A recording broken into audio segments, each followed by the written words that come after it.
Good morning. Welcome back to the Broadcast Retirement Network. This is BRN AM for Thursday, June 6th, 2024. And our top story today, family caregivers report difficulty balancing career and caregiving responsibilities. And joining me now to discuss this and a lot more, Susan Reinhard is with the AARP Public Policy Institute. Susan, so great to see you. Thanks so much for joining us in the program this morning. Thank you, Jeb. Yeah, and we were, talking in the proverbial green room, which doesn't really, it's virtual, of course, talking about caregiving, and really important topic for our network. I know at AARP, a very important topic as well. And this is a very interesting survey. Nearly 70% of family caregivers have difficulty balancing their career and their responsibilities. Did these results surprise you?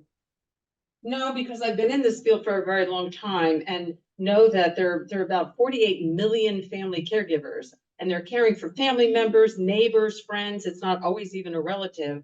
And I've known all along that over 60% of them work on top of what they're doing.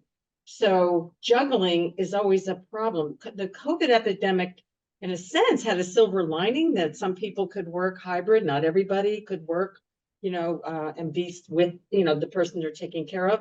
But it's really hard to do 20 hours of caregiving on top of your job, which is the average, 20 hours.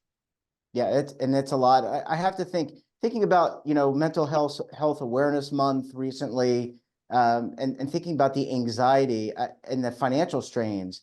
This is, I get the sense that this creates a lot of anxiousness among caregivers. How am I going to make the bills? But also, how am I going to take care of mom, dad, sister, brother, cousin Luke? Exactly, because many family caregivers start to feel that they have to cut down on their hours working because they have so many hours providing care. And that affects, of course, their income, not just for themselves, but for their families. And it has like a generational flow to it, that it affects your Social Security, affects a lot of things down the road. So, and they also worry that somebody is going to look not so kindly on them, their employer, that they will think, well, they're not really paying attention, or why are they leaving early to go take, as it turns out, their mother or father or brother or somebody to the doctor's office or something. So they keep it inside. And that's stress when you're keeping things inside. Yeah, that's certainly not good for the heart. It's not good for the body or the mind. You bring up the workforce, and I want to ask you, so much is said in the workforce about the work-life balance. And, I worked in corporate America, and that was hey, we want you to have a work-life balance. Just get it all done before you leave, right? That was the mindset. But in all seriousness, are employers of all stripes, small, mid, large, are they trying to account for this and try to develop benefits and services to support these types of workers? We're seeing more of it. Again, I think COVID really shined a light on the fact that lots of people were family caregivers and they needed that kind of flexibility. So flexibility is the number one thing. If you can offer somebody the ability to work at the different hours and the different places they can work, of course, not every area can do that. I'm a nurse by background, so you can't just work hybrid all the time as a nurse, but at flexibility and understanding that you have a lot of people who are working for you as an employer who are doing these things. And by the way, they themselves might be doing it. So, they're not immune to being a family caregiver themselves. So being very open to that, sharing the fact that they either are a caregiver themselves or they know others that are, and we understand that this is an economic problem for employers. If they can't retain their workforce, that's a serious problem. Trying to replace them, retention is everything. These family caregivers, they're talented people. They want them to work. They want to do a good job. So the employer needs to do everything they can. Paid family leave, even if it isn't a state or federal benefit, give them that time off that they need to have. That's the other really big important part. Yeah, and your comment made me think about a recent interview we did. What do workers want? And you talked about flexibility. You talked about some of the leave and things like that. More, when you're trying to attract workers to your company or organization, it could be a not-for-profit, it could be public sector, you want attractive benefits, you want things that are going to attract workers. And by the way, Susan, you want to keep them as well. Exactly. And one of the things the study that we did with S&P Global showed was that even when the employer is offering benefits, very often the family caregivers aren't aware of the benefits. So it's not just creating them, it's letting people know that they exist and letting them know it's okay to use them. Please use them. Like, again, people worry that if they use the benefits, they will be passed over for a promotion or some negative thing will happen to them, all that anxiety. So an employer that says we have benefits, here's where they are, and please use them as you need them because we want to retain you. Yeah. Susan, I need to take a very quick break. When we come back, we're going to pick up the conversation, talk more about caregiving, and in aging America, you're going to want to stay tuned right here on BRN AM.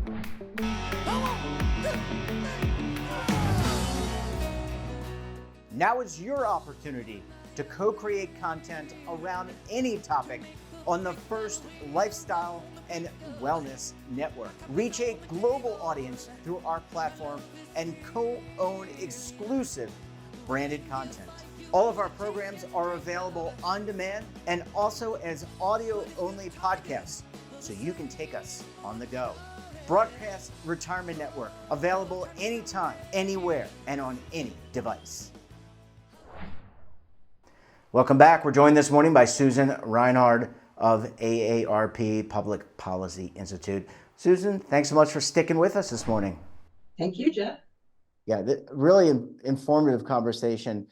Susan, based on the results in the survey, is this just the tip of the iceberg? In aging America, in aging world, we're going to have more and more of us are going to be caregivers at some point, and maybe sooner rather than later.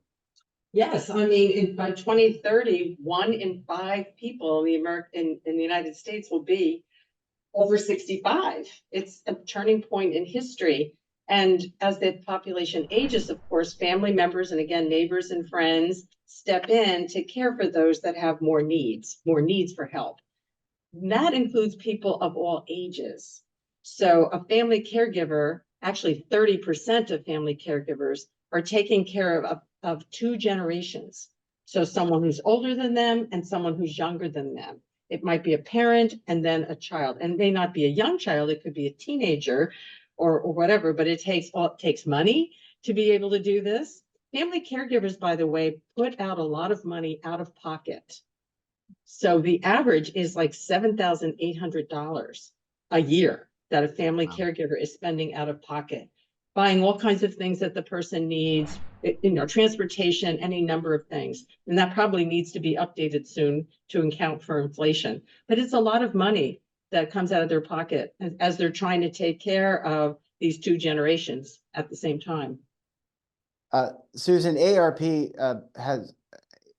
talks often with policymakers when it comes to aging and the plan for aging. Are we looking at things properly as a country in terms of aligning resources? And by that I mean resources at the state, local, and federal level, but also the number of caregivers that we have, the resources available. Are we tackling this issue the way we should? We need to do more around the financial part. I'm feeling a little bit better about the emotional, perhaps. And as I said earlier, in the workplace, maybe there's more flexibility. Employers are catching on, but the financial aspects are very serious. As I just mentioned, the amount of money that is spent. So we need tax credits. That's something that both at the federal and state level that AARP has been promoting, and there's some uptake of it, but we need much more of that. There's also the idea of paying family caregivers. Some states, depending on different programs and Medicaid programs, do offer to pay for family caregivers, at least for some of it. And then there's some states that are developing, the state of Washington, for example, a way of getting an insurance, like a public insurance to help people retire, to be able to take care of long-term care needs, but also provide family caregiving support. Yeah, and that is eerily similar to some of these state-run retirement programs that I know that AARP has been an advocate for, which is how do we get more people into the security of saving for retirement one way to do that is through the states. I guess last question for you, Susan, because I know you have to run and work hard in your day job. How do we attract more people to be caregivers? You talked about some tax credits. It is a field that is needed. It's a field that we will need more of, and we need people, qualified people who want to help other people, and that could help alleviate some of these family caregivers. Do you mean you mean paid caregivers? You're talking Correct. about? Yes. There is a shortage, as you just noted, of paid caregivers. We have to deal with their wages, and we have to deal with things like transportation, just even getting to people's homes, for example.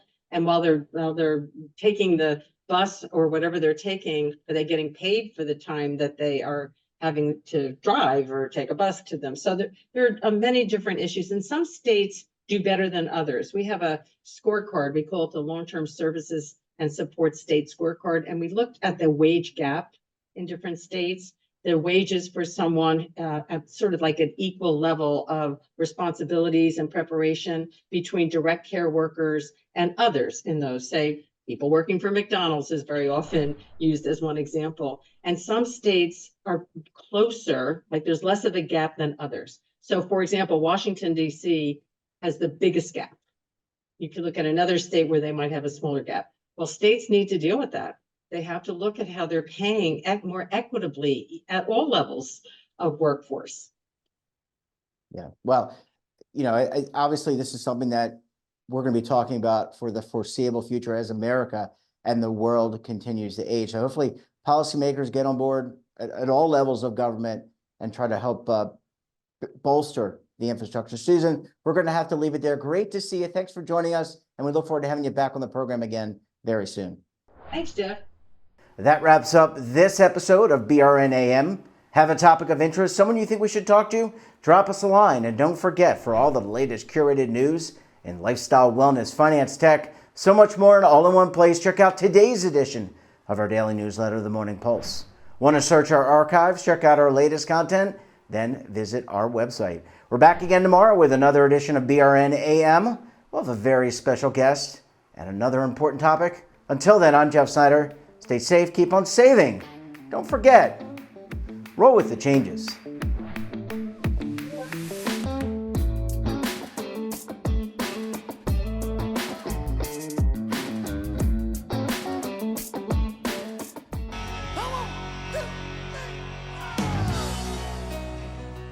Now is your opportunity to co-create content around any topic on the First Lifestyle and Wellness Network. Reach a global audience through our platform and co-own exclusive branded content. All of our programs are available on demand and also as audio-only podcasts, so you can take us on the go. Broadcast Retirement Network, available anytime, anywhere, and on any device.